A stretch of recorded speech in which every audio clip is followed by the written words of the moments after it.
Samantala, naririto po tayo ngayon sa General Santos City, sa mansyon ng ating pambansang kamao Manny Pacquiao. No?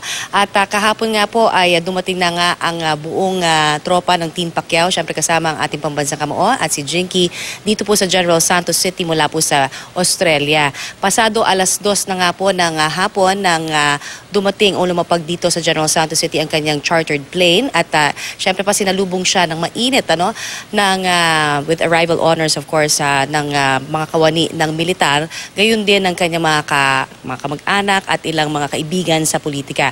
Marami sa kanila ang medyo may mga naluluha pa na nakita natin at nagpapahayag na you are still our champ kahit na natalo nga siya at na may mga banner silang mga dala.